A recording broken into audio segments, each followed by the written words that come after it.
A mass spring system oscillates with amplitude 3.5 centimeter if the spring constant is 250 Newton per meter and mass attached to the spring is 0.5 kg. Find A. Mechanical energy of the system, B. Maximum speed of the system and C. Maximum acceleration of the system. Spring और mess का system है।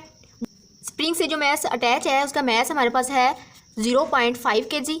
अब कोई भी body है अगर वो move oscillate कर रही है तो उसका मेन, ये अगर मेन पोजीशन है तो मेन से एक्सट्रीम तक जो फासला होता है वो उसका मैक्सिमम डिस्प्लेसमेंट होता है और मैक्सिमम डिस्प्लेसमेंट को ही उसका एम्पलीट्यूड कहते हैं। मेन पे हमारा जो डिस्प्लेसमेंट होता है वो जीरो होता है और एक्सट्रीम पे हमारा जो स्प्रिंग का डिस्प्लेसमेंट होता है वो मैक्सिमम होता है। इसको XM से रिप्रेजेंट करते हैं और ये उसका एम्पलीट्यूड भी होता है। उसके अलावा मेन पोजीशन पर जो हमारी वेलोसिटी होती है वो मैक्सिमम होती है और जो एक्सेलरेशन होता है वो जीरो होता है, जबकि एक्सट्रीम पोजीशन पर हमारी जो वेलोसिटी होती है वो हमारे पास जीरो होती है, जबकि एक्सेलरेशन जो होता है वो हमारे पास मैक्सिमम होता है। XM की हमारे पास जो वैल्यू है XM is equal to 3.5 centimetre है। स्प्रिंग कांस्टेंट जो है वो हमारे पास 250 newton per metre. I hope आपको ये सारी समझ आ गई होगी। अब हम सोल्यूशन की तरफ आते हैं। इसमें हमें गिवन क्या है, मैस है, XM मतलब कि उसका एम्पलीट्यूड गिवन है और स्प्रिंग कांस्टेंट हमें दिया हुआ है। और एनर्जी कंजर्वेशन इन SHM में हमने देखा था कि E is equal to 1/2 KXM का स्क्वायर।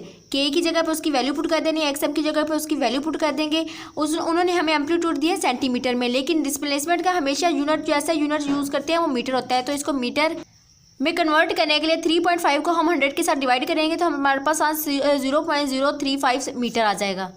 जस्ट हमने ये वाली वैल्यूज़ इधर पुट करनी है। कैलकुलेटर पर सॉल्व करेंगे तो ये हमारा आ जाएगा 0.153 जूल।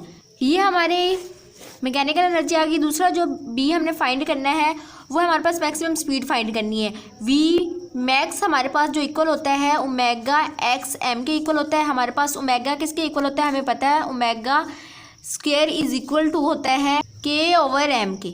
स्केयर को ख़त्म करने के दोनों तरफ से स्केयर रूट ले लेंगे तो ओमेगा हमारे इक्वल हो जाएगा K/M के इक्वल हो जाएगा। तो ओमेगा की जगह पे हम K/M स्केयर रूट राइट कर देंगे, XM राइट कर देंगे। K की जगह वैल्यू हमें पता है 250 ओवर मैस हमारे पास है ये वाला 0.5 स्केयर रूट और XM की जगह पे उसकी वैल्यू पुट कर देंगे 0.035 मीटर। इसको जब हम कैल पे सॉल्व करेंगे तो हमारा आंसर आ जाएगा 0.7826 मीटर पर सेकेंड। ये हमारी मैक्सिमम जो स्प्रिंग की स्पीड है वो आ जाएगी। सी हमने फाइंड करना है, उसकी मैक्सिमम एक्सेलरेशन फाइंड करना है। मैक्स वो होता है ओमेगा स्क्वायर XM के इक्वल।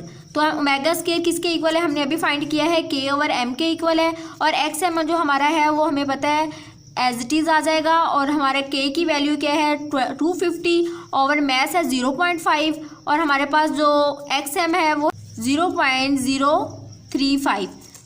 हम पहले इसको डिवाइड करेंगे और बाद में इसके साथ जब मल्टीप्लाई करेंगे तो जो हमारा मैक्सिमम एक्सेलरेशन होगा वो होगा 17.5 मीटर पर सेकेंड स्क्वायर।